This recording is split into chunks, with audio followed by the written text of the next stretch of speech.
Good evening, ladies and gentlemen. Welcome to FilmSnobbery Live. I am your host, Nick Baisley. I'm joined this week and every week with my co-host, Jerry Cavallero, director of Stuck Like Chuck, the show, or movie rather, that was just released. You saw the trailer for, at least mostly, right before the show. Hi, Jerry. Hi, Nick. Thank you. You're welcome, sir. See, everyone has to go check it out. Everyone definitely needs to go check that out. It's frackin' free. And if you got a free 86 minutes, I don't see why you wouldn't go to www.stucklikechuck.com and check out your movie. And advertisement. I want to welcome everyone to the show this week. I think we have a fabulous show. We've got a great guest on the show this week. We've got prizes to give away. We're going to have a great conversation both with our guest and our audience here. I see we already have a really good start to the audience. We have Zach Forsman, Nathan Cole, the Waterholer, our good buddy Bill over at the First Glance Film Festival. Remember, First Glance Film Festival Philly is going to be next October. It's in October, and I think October 14th. I'm sure Bill will correct me. But look forward in the coming shows. We've got some great guests. Some of the official selections from the First Glance Film Festival Philly are going to come on the show, talk about their movies, kind of pump it up a bit, and get a little bit of exposure as they lead up to their festival debut down in Philadelphia. It's going to be awesome. Always a good time there. So let's see, who else we have here? Oh, and Michelle Simmons, obviously. Thank you for stopping in as well. I want to welcome our guest. You guys might know him as one of the co-hosts, one of the hosts of the Documentary Blog podcast. You might know him from his film Clean Flicks, premiered over at, I believe it premiered, I could be wrong, or it was just an official selection of the Toronto International Film Festival a couple years back. Is now I believe released or getting released shortly. He's got a couple other things he's working on as well and has worked on. He's got a new is venturing out of the documentary realm very shortly into the realm of the fictional kind of movie with Rain City. Before I butcher this anymore, let's just get him on the show here. Everyone, Mr. Joshua Ligairi. Thank you very much. Thank you. I never asked, did I pronounce your last name right? You know, of all the things we went over, that we probably should have been first. Is it Ligairi or Ligairi? Ligairi. Ligairi. Wonderfully done the second time, for sure, yeah. Well, it's great to have you on, man. Thank you so much. Thank you so much for having me. No, man, no problem. And so let's get right on into it. Let's talk about I want to talk about the documentaryblog.com podcast that you co-host. I want to know, how did you get started with that? So the documentary blog was started by Jay Chill of Film Junk. He is also a documentary filmmaker, and a lot of people know Film Junk for their podcast and the film news site. Jay had a particular interest in documentary, and there's just not a lot of content out there on the web, and so he was one of the first guys to kind of get a blog going that was specifically about documentary and nonfiction. We cover reality, we cover concert movies, a lot of different stuff like that. And I contacted Jay about the possibility of doing a podcast. I had been at Michael Moore's Traverse City Film Festival up in Michigan, and we were talking up there about how there also weren't many documentary-themed podcasts. And I called Jay and I said, if we did this podcast, Michael Moore and a bunch of other filmmakers would come on and be interested in talking with us, because there just aren't that many outlets. Mm-hmm. And so we started it up, and it's been really fun so far. We've talked to Sundance winners and Academy Award nominees, and it's been good. I was going through the archives, and while I admit, like I told you before off air, I haven't listened to a ton of stuff, but I did see that. I mean, you guys have had on Andy Timoner, you've had Malcolm Ingram, you guys have had some great people come on and talk about their projects, and I guess one of the questions I have for you is, where did you get your passion specifically? Now, I mean, obviously you have a passion for film, but why specifically documentaries and like reality TV, stuff like that? Reality TV is more of a guilty pleasure, I guess. No, documentary has just been a form of film that I've loved. I didn't come to documentary necessarily first. I worked on a lot of small independent films on crews. Doing everything from art department to production to locations for years. But I was always a fan of documentary, and it just worked out that there was a great story to tell, and in my area, in the area that I lived in, and I had the opportunity to go out and make a documentary film. It was a very easy segue into my directing career from the kind of art department stuff and other jobs on sets that I've been doing previous to that. Now, you mentioned, very briefly, and we're going to get to that documentary in a minute, because we got the trailer for it that we're going to show too, Clean Flicks. But you mentioned, where you live, and which is out in Utah. My question is what is, and I know I kind of led up to it when we were in the, off air here, but what is the world in Utah like when it's not Sundance time? There's not a whole lot going on. No, yeah, Sundance and the ski season are definitely the main reasons people come to Utah. I moved here when I was in high school, and then moved away for a few years, went to Europe, and ended up coming back here. And I grew up kind of going to the Sundance and Slamdance film festivals. That was always a part of my life growing up, but I think it kind of formed my love for film at an early age. And there's a huge independent film movement out here. It's one of the biggest in the country, actually. Just a lot of really professional crews and stage room and rental houses and stuff like that. And Utah, as some people know, was kind of the number 3 spot until people started going to Canada and New Zealand more often. Utah was a big filming location. It's probably in the top 10 still. Mm-hmm. Like anytime they need red rocks or something, they'll come and shoot a scene for Galaxy Quest or Star Trek, or the John Carter of Mars movie that's coming out was filmed all in Utah. And you said before, when we were talking kind of again off air, you've attended some of the Sundance labs and stuff like that. What kind of goes on there? What's that all about? Would you do it more as as that learning experience, or you do it more for networking? What's your tell me the story of the Sundance labs. The Sundance Labs is the most amazing thing on the face of the earth. They take uninitiated filmmakers who have written a good script or have showed some promise as directors, and they take them up to, Robert Redford's resort up in the hills above, the mountains, I should say, above Provo, Utah, the Sundance Resort, and they bring in professional actors for them to get a sense of how their screenplays are playing. They bring in Academy Award-winning directors to give you some guidance on how your scene work is going. And, guys like Quentin Tarantino started there, Wes Anderson started there. When I was up there, I worked with Miranda July on her first film. It's an amazing thing. So when I was up there, for instance, there was a first-time screenwriter. He had written this screenplay, submitted it, he was chosen. They brought in Jake Gyllenhaal to come and act his film out for him, and they brought in Ed Harris to give him some pointers on directing and how to talk to actors. I mean, it's incredible. It's always good to see people who've kind of so to speak made it kind of come on and try to pass on some of that knowledge to other people, and it's really cool that some of the people that you're working with there, you can now see their careers taking off. Miranda July being one of them. Seems like her career is really starting to kind of go on the rise, and yourself as well. I mean, you're no slouch, sir. You've got a really nice little body of work going on here. You've got you're moving into a new genre of filmmaking yourself, going into your new film Rain City, which I want to get to in a second. But first, let's get back to this documentary you did, Clean Flicks.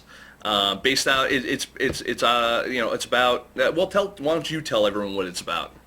Yeah, so there was something that was going on here in Utah, which was there are a lot of Mormons here, for people who don't know, and a lot of the Mormon clientele don't watch R-rated movies. It's not like a commandment of the Mormon Church, but it's kind of socially frowned upon. And so some savvy businessmen in the area decided, hey, if we take R-rated films and we cut out the sex and the violence and the swearing, we can remarket these films to Mormon audiences and make a lot of money. And they did just that, and they got huge. Yep. And they not only were they blossoming in Utah with like 80 locations, they started spreading out across the United States and Canada. And when the internet distribution came into the picture, kind of via Netflix, they started doing it all online. And it was this huge business until the Directors Guild of America kind of caught wind of what they were doing. And you had guys like Martin Scorsese, Robert Redford, Steven Soderbergh, Steven Spielberg coming after these little mom and pop shops in Utah and say, hey, leave our movies alone. Well, yeah, I mean, I guess one of the questions that immediately comes to mind on something like that is, isn't that technically piracy? Because they're remaking the movies and repackaging them for sale or rent. Yes, you know, they're altered, but ostensibly, isn't it piracy to some degree? Well, the judge agreed with you because this eventually went to court. But you know, it's tricky. They had an argument. They were doing what they called the 1-to-1 ratio, which was they were buying an original copy. Cleanflix was buying an original copy for every film that they edited. Right. So they were saying, look, Hollywood's not losing any money from this. This is just creating something for a market that wants it. And you know, as we made the film, you know, I think, and I had a co-director on this film, I should say, Andrew James. As we were making the film, we kind of came in on the side of art. We kind of came in the side of the filmmaker, but we did see that there was an argument on the other side, you know, and as we are now in the digital age, we know, you know, hey, people like to take their content and remix it and rework it and watch it in however way they please and watch it now. And you know, that's something that I think the studios are really going to have to deal with moving forward, because now that everything's digital, you know, stopping a company like Cleanflix is nearly impossible. No, yeah, I mean, at this point, they could just, instead of, you know, buying, well, first of all, most of these are mom and pop shops that most of them don't exist anymore in terms of, you know, or probably will fail to exist as DVDs, Blu-rays, stuff like that. Physical media is phased out. Exactly. You know, but at that point, you know, really, yes, what's stopping them from, say, torrenting, you know, these clean movies, which, you know, like a Mormon torrent site to me seems almost like an opposites type of thing. Like it shouldn't. Right. One of those things don't belong. I actually a little quick tidbit about me. I used to be an IT. I was a network guy. I was a network engineer, an IT guy, and the company I worked for was owned and operated by all Mormons from Utah, from Salt Lake, and thankfully they weren't of the tent, like the people who were very strict and followed all the tenets. Like they swore. You know, they all had, you know, except for one of them, all of them had lots of kids, stuff like that. Probably the special underwear, whatever. We won't get into that, but it was older movie. But it was funny though when they were consuming media. Or whatever, that is when like certain things kind of came out. Like they're like, oh, I don't watch that because it's, you know, it's racy or whatever. And I was like, really? I'm like, do you see half the stuff, the porn that we clean off that CEO's computer? Because that's what 90%. For those of you guys who ever wanted to get into IT or tech, you don't need to be a techie. All you need to do is know how to get porn off of someone's computer. I should say, not get it off like that's the virus. You need to rescue the porn. Like that's, like you're rescuing like a woman from a burning building. Rescue the porn from the virus. That's what like 90% of IT work is. The rest of it's networking and, you know, rebuilding stuff and, you know, databases and crap like that. Mostly databases filled with porn, but whatever. What I want to do right now is I'm going to just we're going to take a quick break. I want to show everyone the trailer for Cleanflix because I watched it before the show and I actually really liked it. So I will say this is just the teaser. The film's coming out this fall and there's an actual trailer in the works. But yeah, this is the trailer that was on. If you go to I think is it Cleanflix movie or www. Is it Clean? I can't remember I should have written it down. No, it's fine. It's cleanflixthemovie.com. Cleanflixthemovie.com. I'm going to write it down now while we're when we go to the trailer here. We'll be right back, folks, and with a little bit more of Joshua Ligairi, right? Very good. Yes. Very good. I'm horrible with names, people. We all know this, but we'll be right back with more Joshua Ligairi right after this. See you in a second.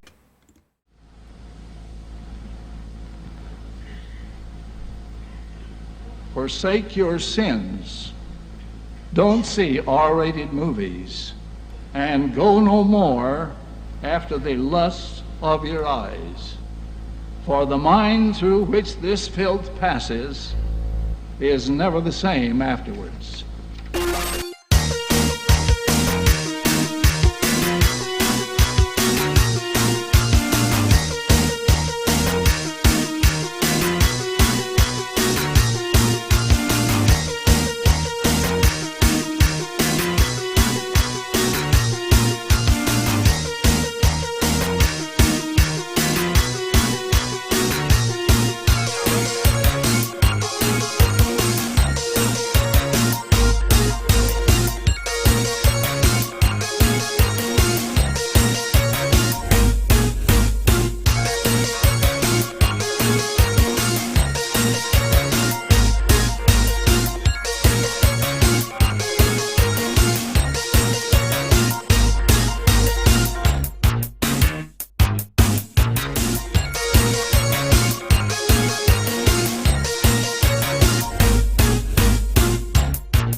you're not going to prevent people from editing movies, whether they do it in their basement or whether they do it through Canada.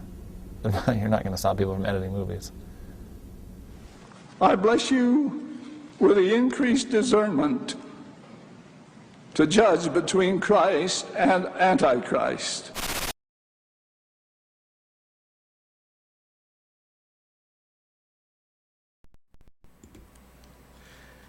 And we're back, I really actually, I really love the trailer. I actually really liked the overall composition of everything I saw. I wish I've actually seen the flick, because that looks like something that would be like right up my alley.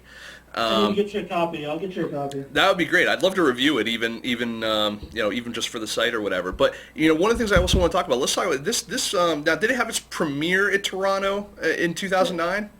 Yeah, it premiered at the Toronto Film Festival, and we were kind of talking about this off air, but I kind of grew up in the era of the Kevin Smith and Quentin Tarantino guys get their films in Sundance and their careers explode, and even more specifically, like Jared Hess with Napoleon Dynamite. He's from my area. I worked on a bunch of movies with Jared when we were both crewing. He was working in the camera department, I was working in the art department, so I firsthand saw his career blow up after Napoleon Dynamite. And so I guess I just kind of assumed that would happen if we got our film into a major film festival. Right. But we premiered the film at Toronto, and it was good. It was just not exactly the best venue for the film, I think. I mean, I'm eternally grateful to Tom Powers, the documentary programmer, but it's just not a grassroots festival. Toronto's a festival for huge movies that are going to go on to win Academy Awards, and we were kind of this little scrappy indie flick.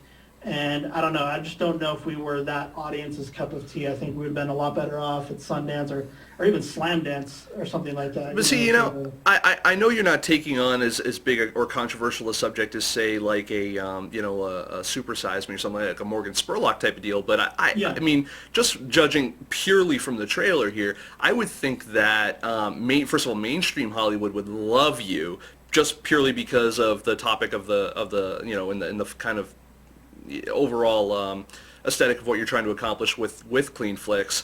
I would think that you would get that kind of mainstream attention just from that, and then yes, also kind of that art. I could see what you're saying about Toronto's not grassroots, so it's not a you're not going to get that artsy crowd. But I would think that you would get kind of a combination of both with what you have in terms of subject matter. I mean, what was when you were there? I mean, how did it play to the audience? And actually, I'm kind of curious to even know how packed was the theater for your particular screening? Because I think a lot of people think Toronto, and they think that every screening is standing room only, basically. Yeah, I mean, we had good turnouts. I think people were excited to see the film, and just as a film fan and as a total film geek, which I am, to see like Elvis Costello walking into your theater or Danny Boyle walking, up to see your screening, you start to think you're going to pass out or whatever, and it was pretty amazing, that's where I met Malcolm Ingram. He's kind of a friend now. He's been on our podcast a couple times. He came out to see the film. Hey, he's someone that I've been trying to get him on this show for a while, and we have talked on Facebook a lot, and I have his email address, and we've gone back and forth a couple of times, but it's not one of those things that just hasn't been able to happen, because I wanted to talk to him about Bear Nation, and then I know he's got the new flick coming out about the bathhouses and stuff. He's in Australia, or he's traveling filming that movie right now, so that may be a reason he's hard to get a hold of. I will put in a word for you. I don't think it will matter, but I will definitely put a word in for you. No, hey, I appreciate it. I like his person. I actually do listen to his podcast as well, Blowhard. So there you go, Malcolm. Is a nice, my way of extending the olive branch. Everyone should listen to Blowhard on the Smodcast internet radio network. Go to www.smodcast.com and you can listen to all the other shows they got there. See, Kevin, you owe me now. I don't know how that works, but back to our show that no one listens to. But it's an amazing. I mean, it was a great time, and we've been really well received at a lot of film. I mean, it's definitely a film festival audience kind of movie. People that go to film festivals love a movie, like clean flicks. But at the same time, we didn't get the support of mainstream Hollywood, and the reason why is this is an issue that they don't want to tackle, and they were kind of a little bit annoyed, I think, that we were bringing it more into the public sphere, because just like I said before, with the digital age, this is something that anybody can do. So if you get a huge group of people like, evangelical Christians saying, you know what, we don't want swearing in our movies either. We don't want nudity in our movies either. I think they're afraid of losing control of this. Right now, they won the initial court case. Right. Our film's not really about that. It's about the people who stayed in business after the court case. So that was interesting because, they're saying they were operating, this moral business, but they were knowingly breaking the law doing it. Now, and we do actually have a question from the audience about this. Zach Forsman actually asks, were the stores doing this just a small niche of stores, or is this the majority of stores throughout Utah? It was like a brand. So I mean, it was like like a Blockbuster Video, but all of them were edited movies. So they had a lot of locations. It wasn't every video store in Utah, but although I would say Blockbuster considered really getting into the business based on the success that CleanFlix was having. But CleanFlix was going huge internationally. The funny thing about that, though, is Blockbuster kind of technically already does that, with their family-friendly, quote-unquote, stance and only carrying a certain type of movie. Like, I had a conversation with Lloyd Kaufman a couple of years ago about how he's had to fight forever to get Troma films into Blockbusters and how they've fought tooth and nail to keep them out, purely because of excessive gore or sex or stuff like that. I do think that kind of moral stance in any type of company is always part of the downfall of that company. Right. I don't know, it's weird, but no, I'm sorry, I totally interrupted you on that. No, I was just saying they were doing really well outside of Utah in the end. They started going after Mormon clientele, but they realized, like I was saying, there's this huge evangelical Christian movement in the United States. They were selling movies to schools. They were selling movies to prisons. And they were doing really well. And a couple of them told me they were moving toward doing like a red box kind of thing.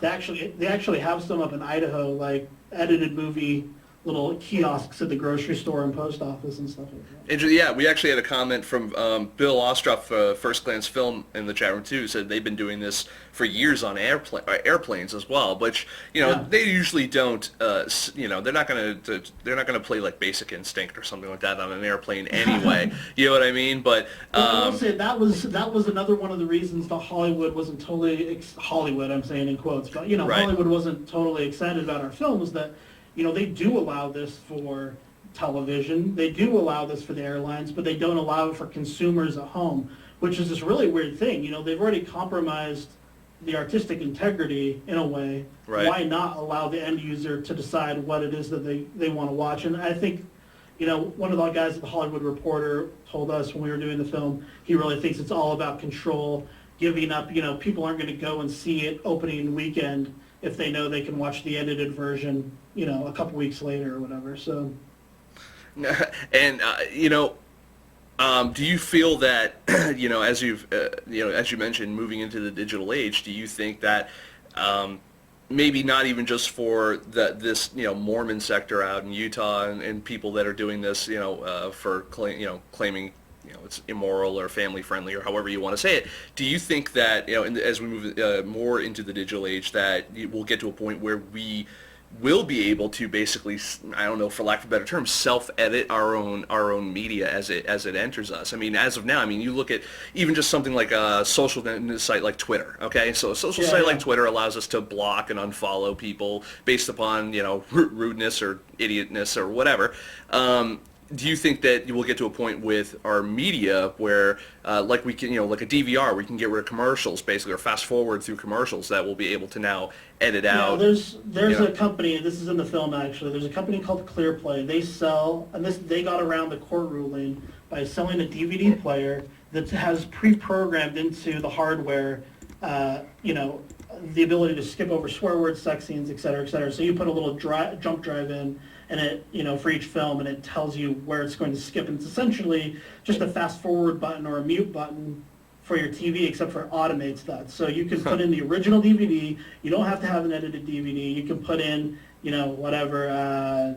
I can't think of a good example, of course, but let's say the Brown Bunny, and you can skip over the end scene. It will just do it automatically. You'll never know that scene existed in the film. And so if you as we move towards more internet-connected devices, rather than having any type of jump drive or external device that's connected with something like this, ostensibly, being able to take, you know what? If they were smart, you know who would, who a company like that would partner up with, and it would be completely, again, one of those kind of opposites attract type of situations.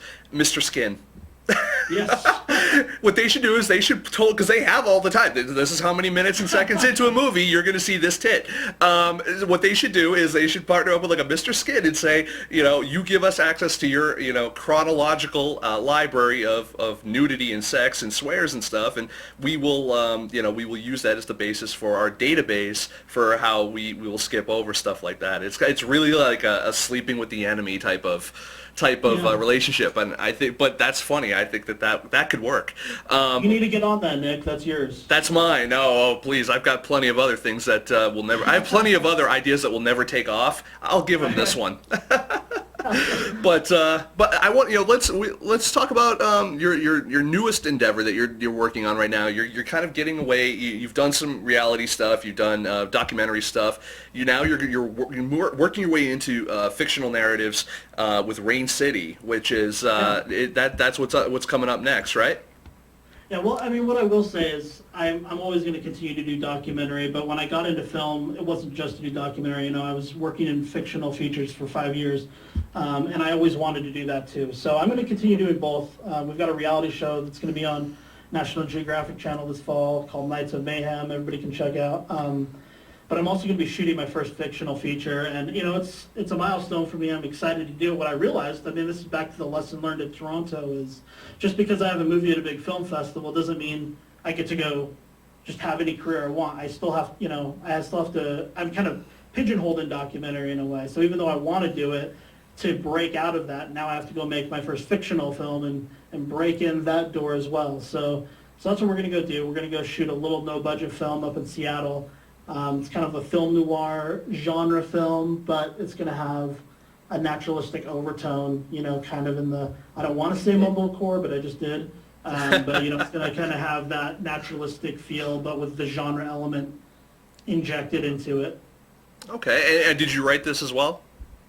Well, yeah, and we wrote an outline, and we wrote a lot of the necessary plot point dialogue, but it's going to be largely improvisational. So kind of like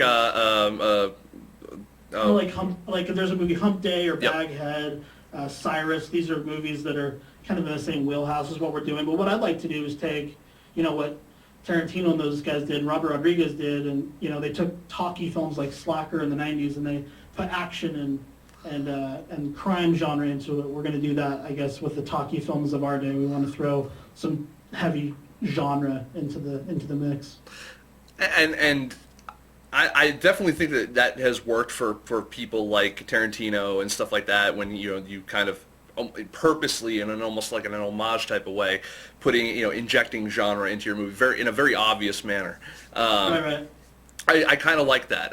Because it's kind of that almost gives you a throwback type of feeling and stuff. And I don't know, I've really not seen a lot, with the exception of what you just said, but improvisational movies that are genre movies. You know what I mean? It's kind of suited to our skill set too, because we're used to following the action and kind of we're shooting it in a very observational documentary kind of way, not mockumentary, not like Christopher Guest or The Office or something where people are talking to the camera, but just in a kind of more like a photojournalist would approach a subject. We're really going to shoot it in an observational documentary style, so it kind of will work with what we're doing. And is this what you're going to be setting up a Kickstarter campaign for in the near future? Yeah, if I had been smart, I would have started it up before we did this podcast, so we could get some friends headed over that direction. But I think it's going to be up on like Monday or something. That's people when we put up the archive of the show in the next day or so, we'll have up in time for that. So we'll make sure we get it. So we're gonna have people looking out for Rain City. Yeah, and you can also go to Facebook, Facebook.com/Rain City Movie. We haven't really promoted that at all. I think there's like 5 friends on it right now, but. We'll get that going too as soon as we get the Kickstarter campaign, and that would be a good place to go now if you want to get information about the movie. And what I ask a lot of people this question, who's doing excuse me. I ask a lot of people this question when they're doing crowdfunding, only because not because one of the two people or the two main players is one of our partners, but because I'm always curious as to the mindset of the decision. Why did you try like a Kickstarter versus like an Indiegogo or any other of the several choices that are out there for crowdfunding?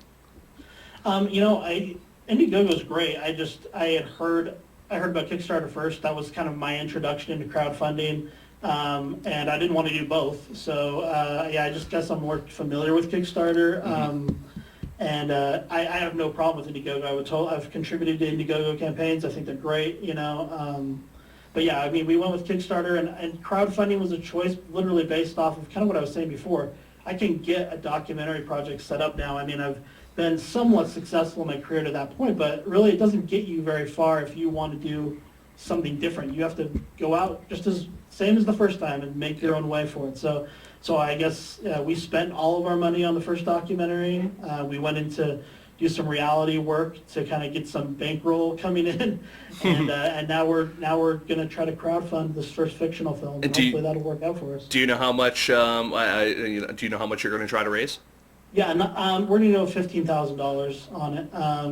I chose shoot in Seattle because I knew we had resources there. That was kind of the main reason I did the old Robert Rodriguez maneuver of writing the script around locations and cars and people that we knew that we could get for free. So we're going the $15,000 route on it. We're shooting it on a DSLR, 5D full frame camera, and that's also kind of new for us. We've been shooting on the Red and the Epic and with nonfiction, but we just don't have money to do it. So we're gonna go that route and see how it works out for us. Well, and the good news is that you have the ability with DSLRs and which are coming down in price as well. Not that they're not already fairly well priced. And like you said, if you keep in mind the budget as you're writing and stuff like that, you have a real ability to keep this stuff kind of lean. And I always love it when I see people who are like, I'm going to go make a movie, a feature, or short, or whatever it is, for like, $5,000, $10,000, $15,000, and seeing what the outcome is. And lately, I'd say over maybe the past 6 months to a year specifically, the quality of the work that I'm seeing visually has gotten a lot better. That's not to say that 99% of the stuff that crosses my plate still isn't shit, but and I hate to say that, but oh my God, some people need to step up their game, because at this point there's with what is available out there, there really is almost no excuse at this point. I mean, at this point the onus is so much on the filmmaker now to get that part right. And again, I'd like to say that I'm seeing a lot of people stepping it up, and I'm excited as a film critic to see that, because it's really easy for someone like myself to get jaded after watching 99 shitty movies to get to the one gem. And it's tough saying the word shitty movie to an independent filmmaker too, because every movie has its own circumstances, every movie has its own but restrictions and stuff like that going against it. But God, man, it's so tough sometimes when you're just like, if the guy just moved the camera for like a second, this movie would be so much better. Or like if his characters weren't horrible, or horribly written, or poorly acted, or whatever you want to say. Or in Jerry's case, if your movie just had some lighting at all. No kidding. That's the inside joke with me and Jerry. Yeah. On the flip side, you see now that these cameras are becoming more accessible, you see these films that look beautiful, well, or they're shot well, but they're not necessarily, there's no content there. There's not. Yes. That's what we learned from the Kevin Smith era, is that with good writing, you can have horrible acting and horrible camera, and it can still be good. So, no, absolutely.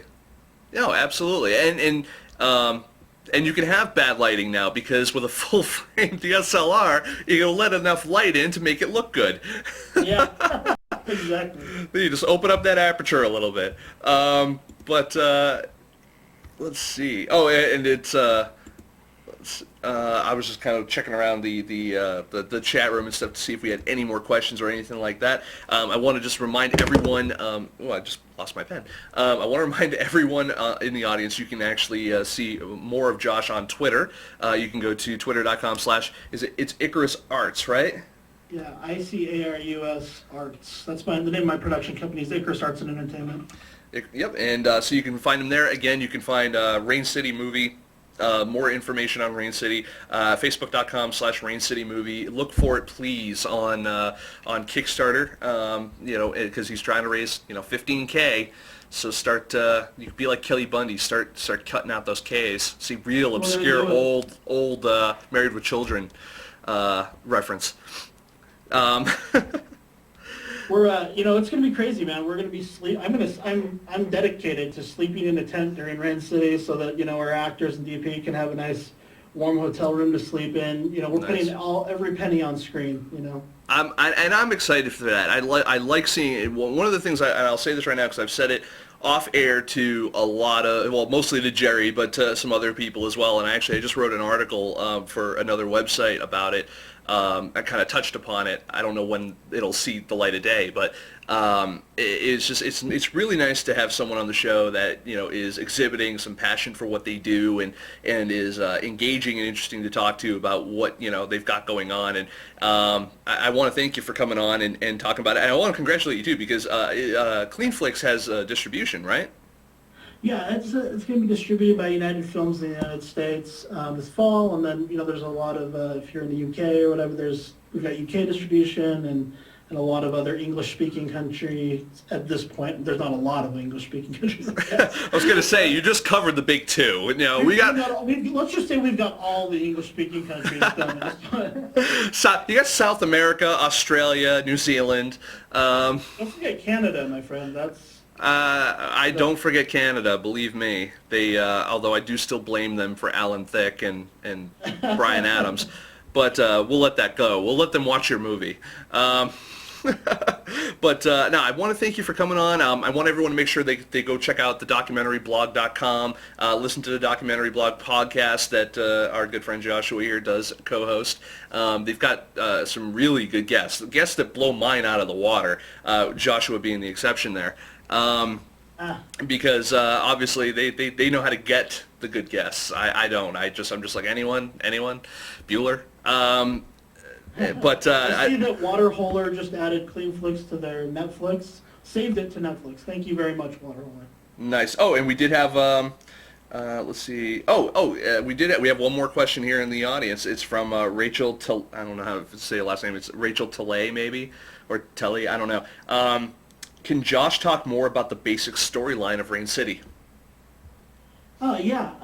It's set against the backdrop of eco-terrorist movement that's going on in the Pacific Northwest. I don't know how familiar your audience is with that, but basically there were these guys who were, committing arson, setting fire to. They were environmentalists setting fire to lumber yards and meatpacking plants. And unfortunately for them, they were doing it right around the time of 9/11, so they were immediately labeled eco-terrorists. And although what they were doing, is probably arguably wrong and illegal, they were tried as terrorists, which I think is a little extreme compared to, the arsons that they were committing. So, so it's kind of set in that backdrop. It's a film noir about a woman. Excuse me. Sorry, sneeze. That's fine. So This woman's sister's murdered, and so it's kind of a gender role reversal with the film noir thing. Our main character is the female, she's the detective. There's kind of the male version of the femme fatale that she encounters, and it's her trying to find out what happened to her sister that's dead, and it's kind of set against that eco-terrorism backdrop. And we're going to Astoria, so we're going to see the Goonies rock, so that makes it all, wow. That is awesome. And do me a favor, you got to take some pictures of that. I will send them to you. Because we like Goonies references here because Jerry's always telling me how much he thinks I remind him of Sloth. Oh. So. Remind me of Mikey. Well, that's okay. I get Jerry back because we call him the Aquaman of indie film. So. So there you go. So Sloth Love Chunk, Sloth Love Chunk, and Sloth Love Baby Ruth. But Jerry, you are useless. No kidding. Please disrespect me. You're in the club, but you don't do I it. wouldn't be so sure. But Josh, I wanna thank you again for coming on and talking about all the stuff you've got going on, and Thanks so much. you are such a busy dude, and I'm really happy to see that everything's taken off for you. You're getting the freedom to explore new things in your career outside of documentaries, and obviously you've dabbled in kind of a little bit of everything. You've got to live kind of, I think, oh, there's a bug. All right, you've gotten to live a little bit of kind of the filmmaker's dream. You've had the big premiere. You've done the Sundance Lab stuff. You're in a position. Horrible reviews from Variety. You know what though? How many people get even in Variety? You know what I mean? You know what I want to tell you, Nick? What's that? As a fellow podcaster, I just want to say you do a fantastic job. For everybody that's in the chat room, you guys should know that what Nick does is nearly impossible. I think it's pretty incredible that you're able to do this live with a camera on you each and every week. It's pretty amazing. Oh, thank you, man. No, I appreciate that, and believe me, there are many, many times where I wish there was not a camera on me, but unfortunately, it's kind of the. And this is not a fake. I used to have like co-hosts in studio. Like I used to be easy to be like, here, focus on this other person who looks much better than me. But unfortunately, we've whittled it down to me. And so that's who you're stuck with. But Josh, Joshua, you're invited on the show anytime. Feel free to take Jerry's place anytime you want to, and Awesome. you can add another podcast to your resume. So You're out of here, Jerry. You're out. I've been looking for a reason to leave, so you can... well, because he's got such a fantastic career going with this whole Stuck Like Chuck thing, so he doesn't need me anymore. I have fantastic business sense. I released the film for free. Loving it, man. Loving it. And I will say, good luck with the release of Clean Flicks this fall, and I'm looking forward to seeing. I want to see it on a shelf somewhere, preferably not edited. Thank you, sir. I'm Thank sending you. it right to your door. Excellent. All right. Well, I that's all I got for you this week, but Mr. Joshua. But we'll chat soon off air, and we'll catch up, and I'm interested in more of what you're up to. Excellent, sir. Thank you. All right, thank you, everyone. That was Joshua Ligairi, director of Clean Flicks, co-director, I think, of Clean Flicks, and director of the upcoming Rain City. Look for it on Kickstarter. Come on, 15 grand, he can do that. Come on, if Gary King and all these other guys can do like 20, 30, 40, 50 grand, we can. Zach is kicking ass. He's over 80% of his goal. He's still got like 14 more days, so he's obviously going to be set. That's awesome. I'm really excited for Zach in the chat room here. Jerry, how you doing? I'm doing good, Nick. Is that your save? Oh, yeah. That was the guess. That's exiting. But I'm segueing over to you because we have a contest this week. Yes, and now let me just go find where I have the contest. Yes. So if you guys in the chat room, here's one of the things. While you get the contest ready, Jerry, I want to just kind of give some information over to the audience here. This is going to be the start of a long line of contests. Over the next 8 weeks, we're going to have various guests on, from the First Glance Film Festival Philadelphia official selections. We're going to have some other people on as well. We are going to hold the contest every week, as we've been doing recently. But here's the deal. From now till the festival, you're in it to win it, because what we're going to do here is we're going to give away a Movie Maker subscription every week leading up. At the end, though, we're going to have a big prize, at least a copy of Gorilla Pro software. Ooh, I'm really excited about that. I may kick in something on my end as well. We'll probably kick in a Movie Maker subscription just to, why break tradition? And we'll see what else we can do for you guys. But here's the deal. If you win over the course of the next 8 weeks, that's what makes you eligible to win the big prize. But here's the thing. You have to keep watching, because the last show that we do in this series is going to have a trivia contest. And the trivia question will be something that has happened over the course of the past 8 weeks. So in order to actually win the big prize, you have to watch the show. So there's that. What do you think about them apples, Jerry? Sucks for the audience, right? That they have to actually watch the show. I know. That's what you get. Like, you have to sit through our show, but you might win something cool. Exactly. So I found the contest if you... I would love to hear your contest, Jerry. I tried to fit everything into it. I think I did. It's not as coherent as our usual ones, but I'm going to put a message in the chat room. First person to tweet it out wins. And Nick, why don't you go ahead and read that one? I'm going to read it right here. It says, watching at FilmSnobbery Live with at Icarus Arts. Then, the link for Stuck Like Chuck. At First Glance Film should send me Movie Maker Mag for more immersion. For movie immersion. There we go. Okay, so basically, the first person to tweet that, is that what we're doing? The first person to tweet that out is the winner. At this point, obviously, if you've already won a year's subscription to Movie Maker Magazine, then it's kind of tough to give you another year on top of that. But we're looking for new players here. We'll go from there. And but what we're going to do before we announce who the winner is, we're going to I would say pay some bills, but some people owe us money. And but we're gonna play their ad anyway. Bill, you and I should talk at some point in the next near future, because you got to talk to one of our mutual friends and make them pay me. Way inside joke, kind of ish. I will. Joke. It's not a joke. I want my motherfucking money. No kidding. I will. We're gonna show an ad from one of our sponsors though, and we'll be right back.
And we're back, and before we get to our Indiegogo Project of the Week, let's go ahead and let's have Jerry announce who the winner is for this week.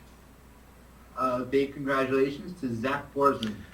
Zach Forsman! Yay! See, not only did he get my $10 for contributing to his movie Down and Dangerous, which is now raising some funds up on Kickstarter, but he's now also getting a year subscription to Movie Maker Magazine, courtesy of Bill Ostroff and the First Glance Film Festivals.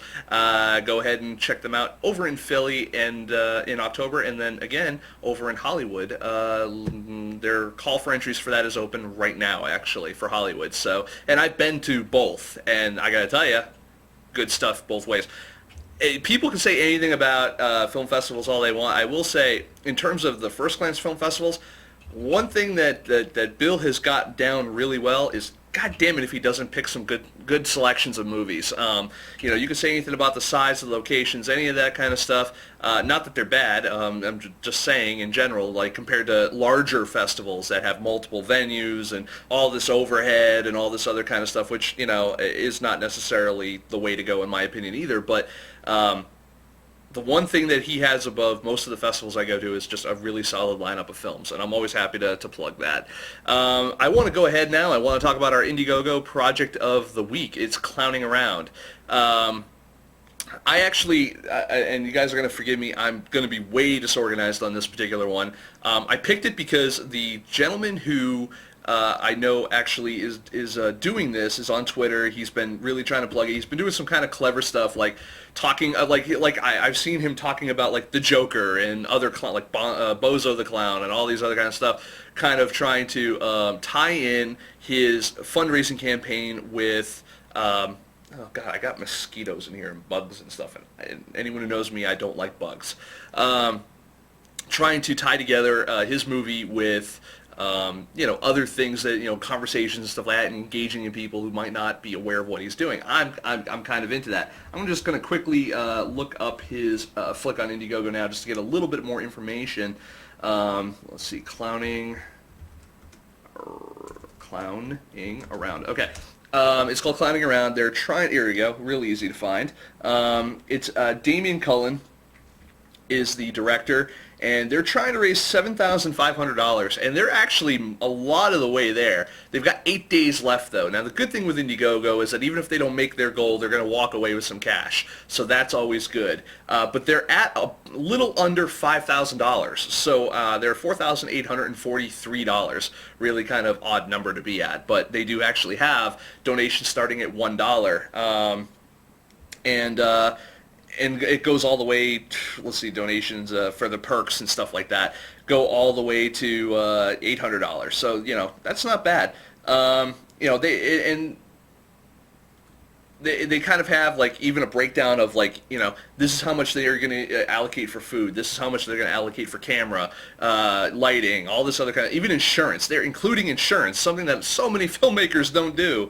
They got stunt coordinators, other travel expenses, even for hard drives. This is another thing too. Interesting. It's well, I don't know if it's interesting. I don't know how interesting it is. International filmmaker. He's in the United Kingdom. He's in British guy, London person, Pip and whatnot. I actually kind of dug their what they're doing in terms of in the professionalism, kind of even what they're doing in their pitch video. I'm going to show that to you right now. I figure you guys will get I don't want to say a kick out of it, but I figure that you guys will appreciate what they're bringing to the table here. So we'll be right back with, I actually want to talk with Jerry a little bit about Stuck Like Chuck and his decision to release free, and just kind of see where he's at and whatnot. But first, we're going to show you the pitch video for Clowning Around, see if we can't get you guys as interested as I was. We'll be right back. My name is Damien Cullen, and I'm a UK filmmaker who is making my next short film, Clowning Around, which is about one man, or rather one clown's struggle, to get his life back on track and take on his local rival. We're here today at Towerbridge Studios to create some stills that will serve as publicity for our Indiegogo campaign and the rest of the film, using our experienced cast of our two main clowns, Bill Thomas and Matthew Dewar, as well as our supporting cast, Kiki Kendrick and Alex Walker. We have a very experienced crew who all work in television, film and theatre. They're not only experienced, but they're an international crew. We have crew from Brazil, Greece, Spain, Italy, Portugal and the USA. And because of that, our aim for the film and our festival strategy is to send the film as far and wide as we can. So we're actually aiming to get the film shown on each of the 7 continents.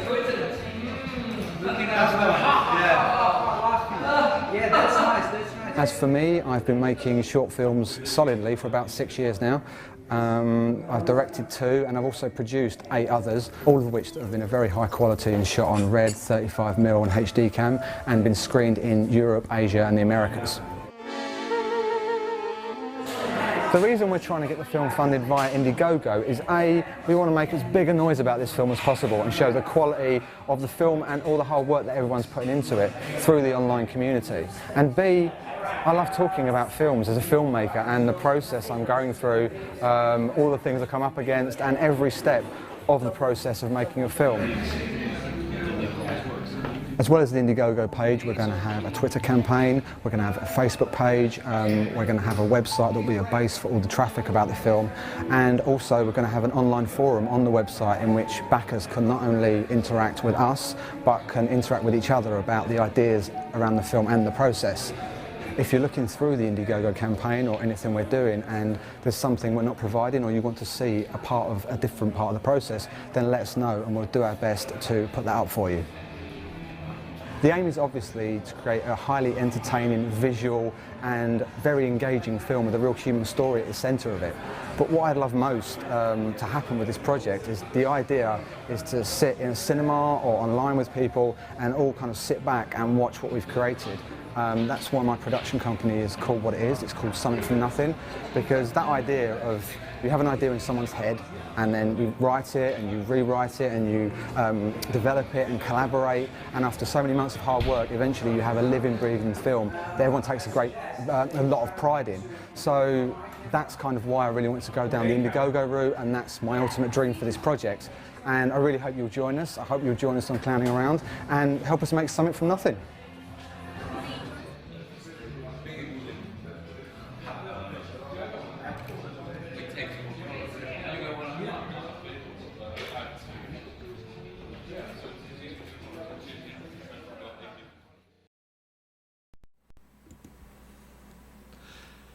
All right, guys. Indiegogo.com/clowningaroundfilm and throw them some dough.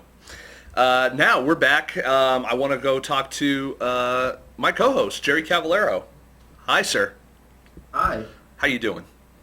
Good. I'm scared. You want to talk to me? I always want to talk to you. I just might not always be in the mood to talk to you. And never on air. That's up too. I want to welcome, it looks like Gary King just joined the chat room. Happy to see him here amongst everyone else. It looks like the gang's all here now, as he says. I want to go ahead and, Jerry, let's talk a little bit about, you just released Stuck Like Chuck a couple days ago for free over at stucklikechuck.com. I want to talk to you about your experience with that so far, because it was a little controversial. Some people were arguing on, well, I don't remember if it was Twitter or whatever the forum was, but some people were arguing with you that was like a stupid decision. Do you regret that at all so far? Give me the thought process. Come on, let's talk about, you're always begging me to fucking inject Stuck Like Chuck in this fucking show. Now you actually have a platform to stand on. Let's talk about Stuck Like Chuck. You're not letting me talk. You just keep rambling on with the question. First of all, screw you for the Aquaman picture, although it's very funny. It is, isn't it? Yeah, some people, as soon as I made the announcement that I was releasing Stuff Like Chuck for free, with that teaser trailer that you played at the beginning of the show, I started getting tweets saying, I don't think you thought this through. Maybe, when you release something for free, you need to have a plan on how to make money from it. You can't just put something out there for free. And, like, even Sherry Candler was tweeting to me saying that, she was like, I hope you thought everything out. And I was just kind of like, yeah, I've been wanting to do this for a while. I had this plan for kind of like a tiered video service where the film is released for free, but since we're not going to have DVDs and Blu-rays, I have all these hours of bonus features. I have close to 10 hours of bonus features that I've been wanting to put out there. Now that I will say, this puts you in a brand new club, kind of, because you have hours of special features, and yeah. I know that you've probably seen this online because you're like me, you kind of troll around all the time. But you saw that the new HD, the Blu-rays for Star Wars are coming out, and they're releasing 40 hours of bonus features. Yeah, and the Matrix, I think the Matrix trilogy, they have I think they're at close to 40 hours. Yeah. If you buy the Ultimate Edition, if you buy like the regular edition, it's only like a few hours. But yeah, there's like Chris Blu-ray, you can fit so much stuff on a disc, so you can just have hours and hours of bonus features. Plus, if you have a Blu-ray player connected to a computer, you can always like get access to new streaming bonus features too. Not a lot of companies do that, but it is a possibility with Blu-ray. Yep. So that's really cool. But so that's what I wanted to do. I wanted to create a site where, like a website, that I would send to anyone that makes a donation. So basically, if anyone donates, you can make a donation of $1 or more at stucklikechuck.com. It's right. There's a link right underneath the video. There's a donate page. There's a PayPal button on every page of the site. So there's a lot of places where you can donate just at the website. And if you make a donation of $1 or more, you get you're going to be sent a thank you note from me. And in the thank you, it's going to contain the link to the website and the password. And you get access to over 10 hours of bonus features, including like deleted scenes. There's a commentary that we recorded 3 weeks ago. So it's a brand new commentary. And not only that, it's a commentary we recorded together in the same room. We actually sat down in front of the computer, sat down for 86 minutes, and a little bit change of the credits, and and we went through and we redid a whole new commentary. So it's not the same one that's on the DVDs that you guys may or may not have, the official bootleg editions. This is a brand new commentary. So if if you have those DVDs, you might as well throw them away because this is all brand new. No, don't throw those away. Those are going to be super collectible since they're signed and numbered, and they're very rare because not a lot of people contribute. So that's going to be worth lots of money one day. No, let's be honest. People, it's not that people didn't contribute. It's just that a lot of people actually didn't give you their addresses and information to send them their movie. Well, there are a few people that I do owe DVDs to, but they haven't responded to emails asking them when I can send it to. So, if you contributed $20 or $30 or more to Stuck Like Chuck 2 and you're watching this right now, get in touch with me. There you go. But basically, we're not doing any DVDs now. We're not gonna sell DVDs. We're not gonna sell Blu-rays. So this website is where you can get access to all the bonus features. But the film is completely free. You can watch it if you go on the Vimeo page. No one's done this yet, but if you actually go onto the Vimeo page, or if you search Stuck Like Chuck on Vimeo, you can download the film too. Yep. Eventually, we're gonna hit torrents because Nick's gonna put it up there. Silent, so I guess maybe not. No, I was giving the thumbs up to the camera. Oh, okay. Well, I'm not watching the video because I don't watch this crappy show. Even though you actually have the bandwidth to do so now. I have the capabilities now, but the lag just is between the video and the audio. It just messes with me. Yeah, moving, I can't do that. It's funny. I have myself in 3 different time periods here because I have my preview window, which is what the camera sees. Then I have the feed window, which is what's actually being sent out, and then I have a laptop open that has the actual what you guys are out there in the audience are seeing. So I see myself doing things 3 times. And it does get a little trippy sometimes, especially when I end up watching like a clip or something on my laptop, and I forget that it's playing, and I actually have to switch it over or something like that, which is why sometimes you see like a pause a couple minutes or for a couple seconds because it's like, oh yeah, I forgot I have to actually end the clip. Yeah, that's funny. So you can go over to StuckLikeChuck.com. You can give a little bit cash to it if you want to help support Jerry and his literally. You know what the funny part is? I feel like I'm supporting like Jerry's kids. Doing this. Like I feel like I'm on a constant telethon for you. Well, kind of are. I know, right? That's what it takes to be an indie filmmaker now. Constant, basically asking for help. But asking for support and getting the support from fans, like that's kind of what's running the indie film industry now. A lot of fan interaction and the fans supporting the artists, so the artists can make what fans want. I gotta wonder, like, what are audiences more satisfied with? A one-to-one connection where it's like, okay, I'm gonna hand you $5 or $10 or whatever the amount of money it is. And I will either get to see the movie for that, rather than having to go out to a theater to see it and kind of supporting some anonymous conglomerate, or support, like even if you take it to like a larger level, like a Steven Spielberg or something like that, George Lucas or something, where you have the ability to donate directly to Steven Spielberg and get the movie through him, versus going to see it in a theater or something like that. I'm wondering if that is a viable or more satisfying experience versus just going about business the old way. I don't know. It would be cool if I paid money and Spielberg came to my house to watch a movie with me, if that's what you're saying, but no, I know that's not you. Well, based on his current and recent output, it would probably be a really shitty movie. He's like, okay, well, we're going to watch Indiana Jones and the Kingdom of the Crystal Skull, and you'll be like, I'd like my money back. Can we watch Jaws? You're like, but I really want to watch Duel. And then you watch him watching Duel, and he's just like, tears rolling down his eyes, just like, I remember this. It's funny, Michelle Simmons just put it up in the chat, a few minutes ago, that she said, now there's a Kickstarter Indiegogo.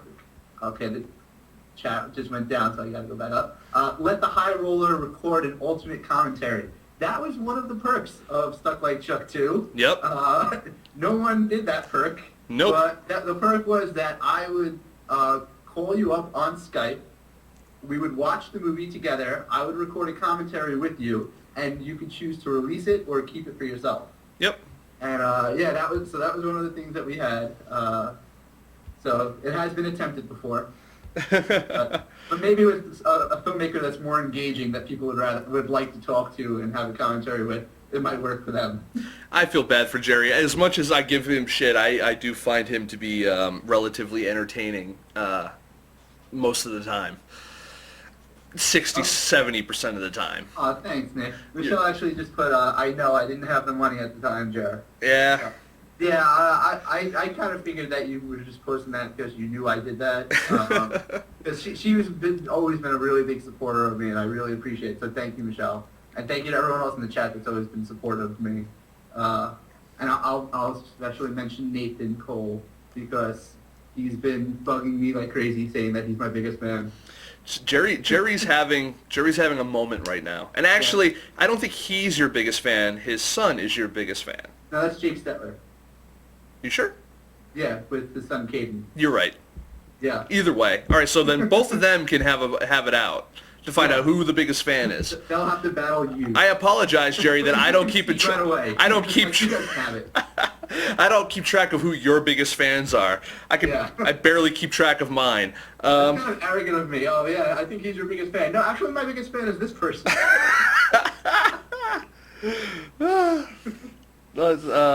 Anyways, so one thing Questions, Nick, about why I'm releasing it for free? because it's 4 years old, and why not? You've exhausted all your other options at this point. No one gives a shit about. No, I'm kidding. Well, I did actually have an offer to I still have a recent offer to release it on DVD. I don't know now that I released it for free if that offer still stands.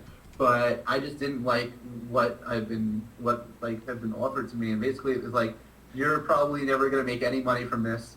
We're going to have it in these stores. If it doesn't sell well, they're going to sell it back to us, and then you're going to have to pay for the cost of it, and we're going to have to eat like the cost of advertising, and it was like, and we're going to sell them for like $15, and if we reach this much, then you'll get like $1 from what we sell.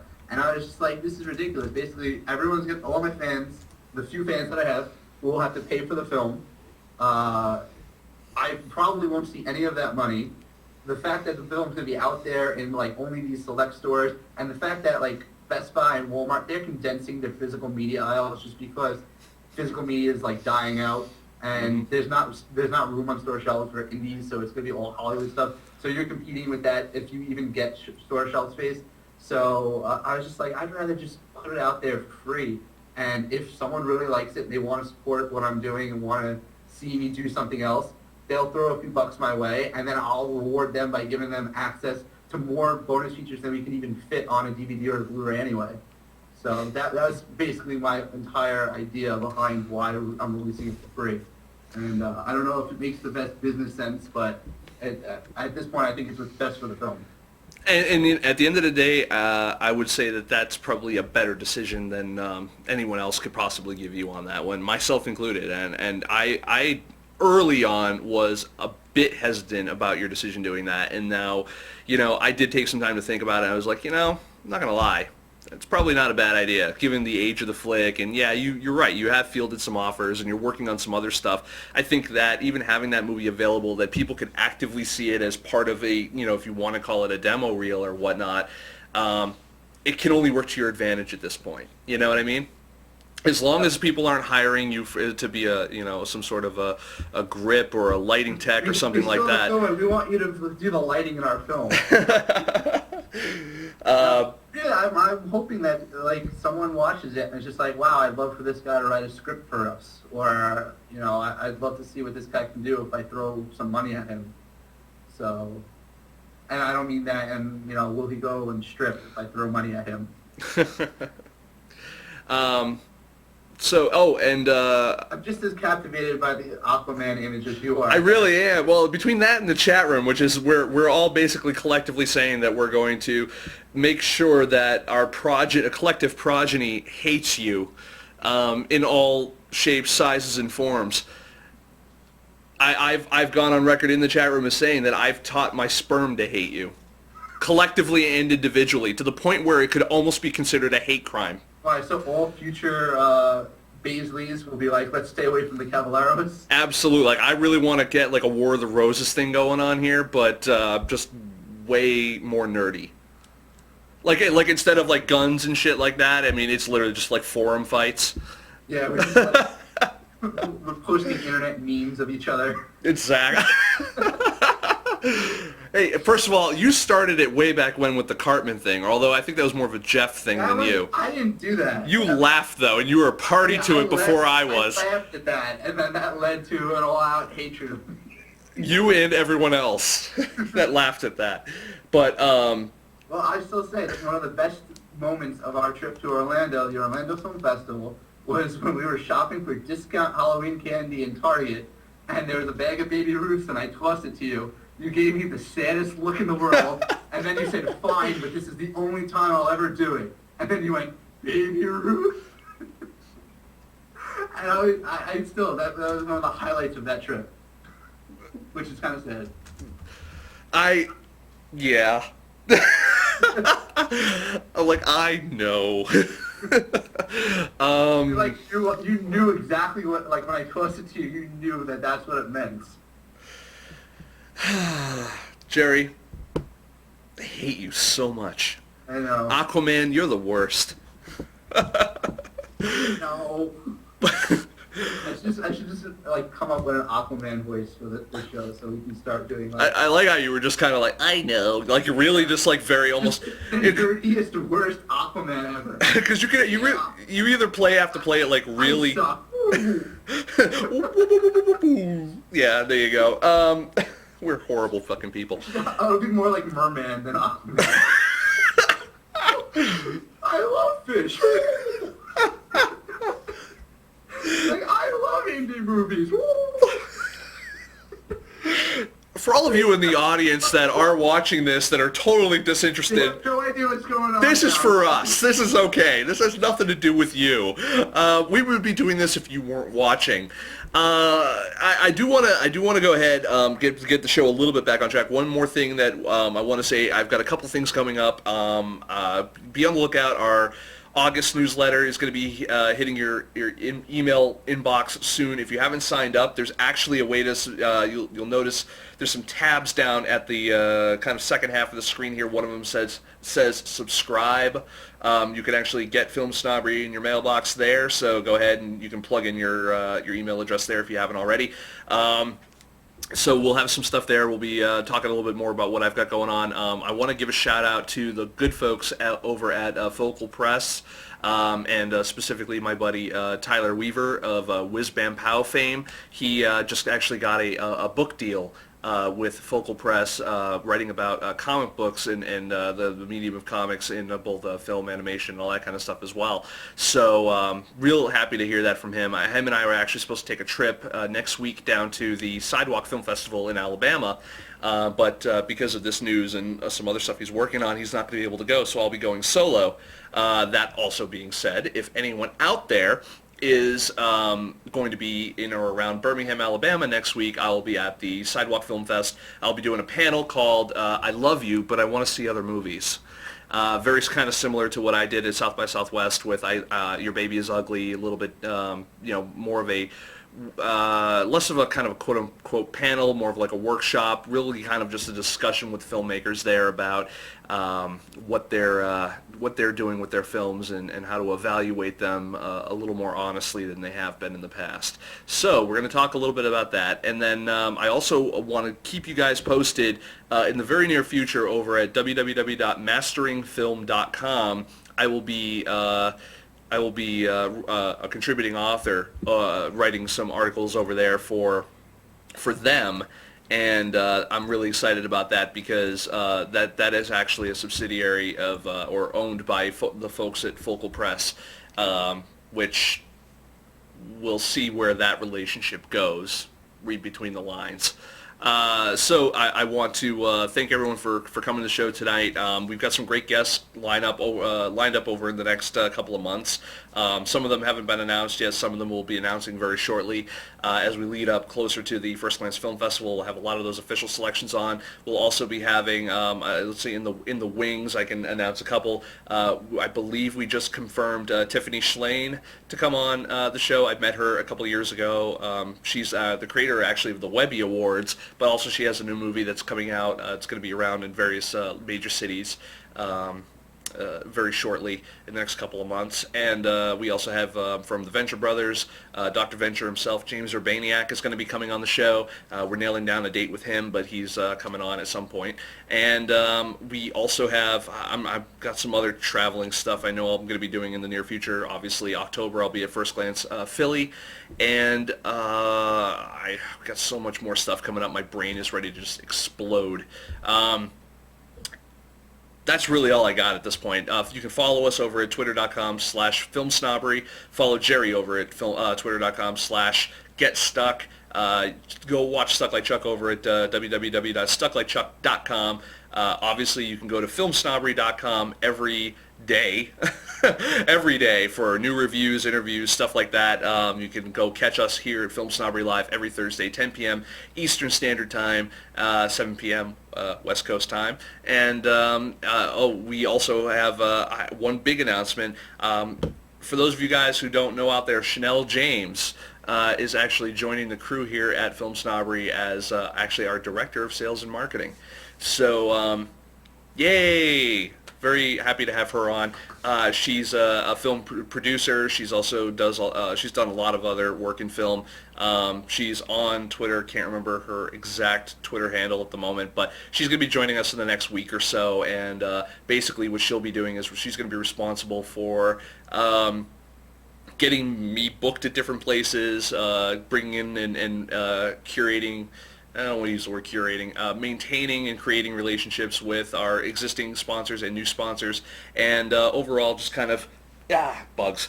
Overall just being, kind of easing the burden from the marketing, the business side from me, so I can spend time kind of equally in different places and kind of bring us forward as both a company and as a platform for you guys so that we can do our job better. Mostly all of this stuff is happening because Jerry is useless to me. So there. That's because I'm going to be so successful that you're going to have to start looking for someone to replace me. So you're just acting out your aggression against me. That's what that is. Kind of like you're trying to run me off like Lassie. That's pretty much it. Actually, it's Old Yeller, right? Old Yeller. Shot Lassie. Yeah, no, we didn't shoot Lassie. Lassie, like, rescued Timmy from a well or some shit. Yeah. I don't know. Break that. But I want to, again, join us next week. Actually, wait a minute. No, you won't be joining us next week. Shit, I will be in Alabama next week. So no show next week. That is, yes, no show next week. Well, that's good news. Jerry, just so you know, there's no show next week. Okay. But Sharing that. depending on what the situation is down in Alabama, I'll do my best to get you guys some great interviews, great footage, and we'll, maybe I'll even see if we can get a way to record my workshop over at the festival and get all that stuff within maybe a week of returning, get it all posted up online for you guys to see, and we'll go from there. So again, I want to thank everyone for coming out tonight. I want to thank some people in particular, Gary King. I want to thank Nathan from Waterholer. I want to thank Bill, First Glance Film. I want to thank our guest, Joshua Ligairi. Again, check them out, documentaryblog.com, facebook.com/Rain City Movie is his new flick, and follow him on Twitter, twitter.com/IcarusArts. That is pretty much all we've got for this week, so I want to say thank you to everyone, and have a good week. Bye, everyone.